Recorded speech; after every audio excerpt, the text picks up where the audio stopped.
Hello friend, જય શ્રી કૃષ્ણ। આજે આપણે ઉત્તરાયણ સ્પેશિયલ થાળી બનાવશું।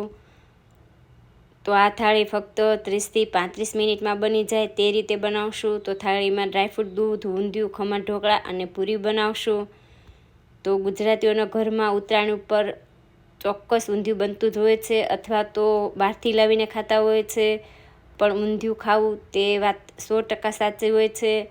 તો બનાવવાનું શરૂઆત કરીએ। તો આપણે દૂધ બનાવવાનું શરૂઆત કરશું। તો 3 ફૂલ ફેટવાળી મેં બાટલી લીધી છે, એટલે કે 1.5 લીટર દૂધ લીધું છે। તેની સામે 4 મુઠ્ઠી ખાંડ એડ કરશું।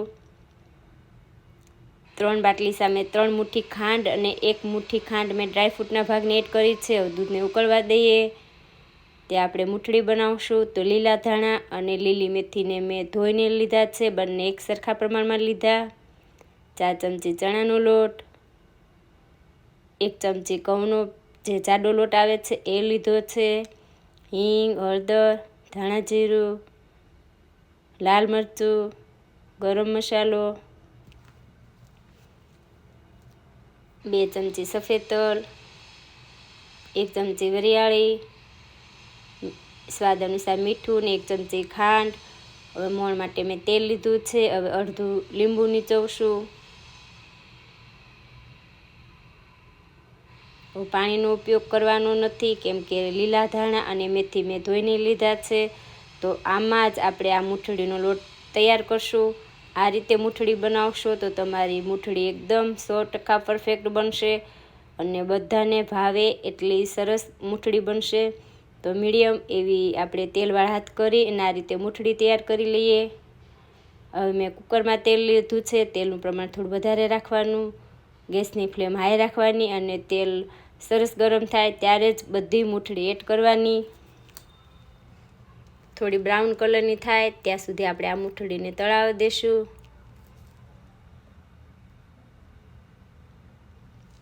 તો મૂઠડી આપણી બ્રાઉન કલરની થઈ ગઈ છે। તો આ જ ડીશમાં આપણે મૂઠડીને કાઢી લઈએ। હવે જે તેલ વધ્યું છે એમાં જ આપણે ઊંધિયું બનાવશું। તો તેમાં તમાલપત્ર અને લાલ મરચું એડ કરી અને રાઈ જીરું એડ કરીએ। તો સૂરણ અને રતાળુના મેં ટુકડા કર્યા છે એડ કરશું। તો તેલમાં 1 મિનિટ માટે આપણે ચડવા દઈએ। હવે દાણાવાળા શાક લીધા છે, તેમાં મેં વાલોર, પાપડી, તુવેર, વટાણા અને ચોળીના દાણા લીધા છે। તમને જે ગમતા હોય તે દાણાવાળા શાક લઈ અને ઢાંકણ બંધ કરી 5 મિનિટ ચડવા દેવાના। તો 5 મિનિટ જેવું થઈ ગયું છે। હવે ઉપર નીચે કરી અને મસાલા કરશું। હિંગ, હળદર, ધાણા જીરું, લાલ મરચું, મીઠું। હવે આમલી એડ કરશું। તો આ રીતના થોડી આમલી એડ કરવાની, ટામેટાં લેવાના નથી, અને થોડો ગોળ એડ કરશું। તો આંબલી અને ગોળથી ઊંધિયાનો સ્વાદ બહુ જ ફાઇન આવશે। તો 1 ચમચી જે ઊંધિયાનો મસાલો આવે છે મેં એડ કર્યો છે, વધારે એડ કરવાનો નથી। તો શક્કરિયા, રીંગણ, ફ્લાવર અને બટેટા લીધા છે। તમને જે શાકભાજી ગમતા હોય એડ કરવાના। તો મૂઠડી એકદમ સરસ બની છે। એડ કરીએ, ઉપર નીચે કરી લઈએ। હવે આ ઊંધિયું આપણે પૂરી સાથે ખાવાના છીએ, એટલે મેં પાણી ઓછું એડ કર્યું છે। ઉપર નીચે કરી અને ઢાંકણ બંધ કરી અને 2 સીટી બોલાવી લેશું। હવે આપણે દૂધ ઉકળવા મૂક્યું છે, તેને 5 થી 7 મિનિટ થઈ ગઈ છે। હવે મેં થોડું દૂધ આ રીતના લઈ લીધું હતું। હવે એમાં 2 ચમચી કસ્ટર્ડ પાવડર આવે છે એડ કરી અને સરસ મિક્સ કરી લેશું, ગાંઠા ના રહે તે રીતે।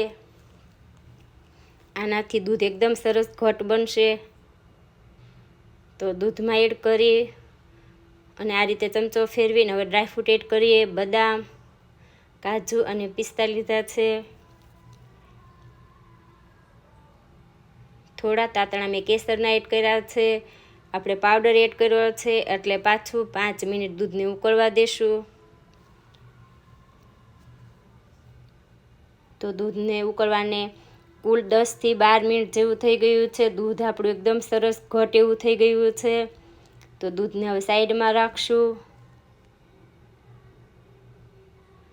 હવે ખમણ ઢોકળા બનાવી લઈશું। તો 1 વાટકો મેં ચણાનો લોટ લીધો છે, 1 ચમચી ખાંડ, અડધી ચમચી મીઠું, અડધી ચમચી જે ગાંઠિયાના સોડા આવે છે એડ કરવાના, અડધી ચમચી લીંબુના ફૂલ, 1 વાટકો પાણી એડ કરી અને એક જ ડાયરેક્શનમાં 3 થી 4 મિનિટ માટે ફેટી લેવાનું.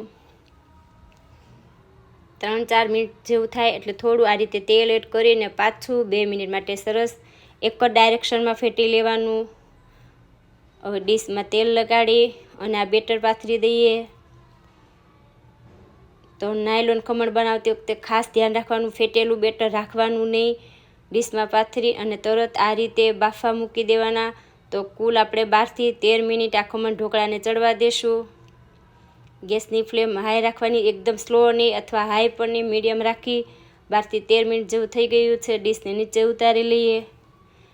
તો ખમણ સરસ કૂક થઈ ગયા છે. હવે આ રીતે કટ કરી અને ખમણને આપણે વઘાર કરી લઈશું. તો આ રીતે નાયલોન ખમણ બનાવવા એકદમ ઇઝી છે. તો એકદમ જાળીદાર નાયલોન ખમણ બનીને તૈયાર છે. હવે એક પેનમાં તેલ લઈને વઘાર કરશું.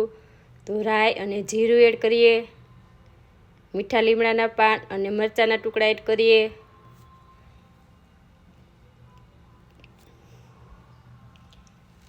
થોડું મેં પાણી એડ કર્યું છે. હવે આપણે ખમણ એડ કરશું. તો બરાબર ઉપર નીચે કરી અને બધા જ ખમણમાં સરસ વઘાર બેસે એ રીતે આપણે ખમણને હલાવી લેશું. ઉપર લીલા ધાણા સ્પ્રિંકલ કરીએ. હવે પૂરીનો લોટ તૈયાર કરશું. તો ઘઉંનો જે રોટલીનો ઝીણો લોટ આવે છે એ 3 વાટકા લઈએ. 1 વાટકો જાડો લોટ લેવાનો, એનાથી પૂરી એકદમ સરસ બનશે. 1 વાટકો જાડો લોટ લેવાનો, એનાથી પૂરી એકદમ સરસ બનશે. તો ધાણા જીરું અને સ્વાદ અનુસાર મીઠું એડ કરીએ. 2 પાવડા જેટલું મેં તેલ લીધું છે. જેમ જોઈએ એમ પાણી એડ કરી અને મીડિયમ એવું લોટ બાંધશું.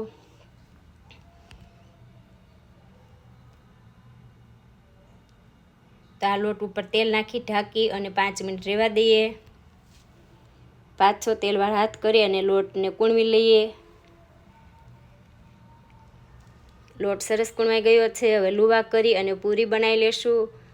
તો પૂરી આપણે મીડિયમ રાખશું, સાવ પતલી નથી રાખવાની, મીડિયમ રાખશું એટલે આપણી બધી જ પૂરી ફૂલીને તૈયાર થશે.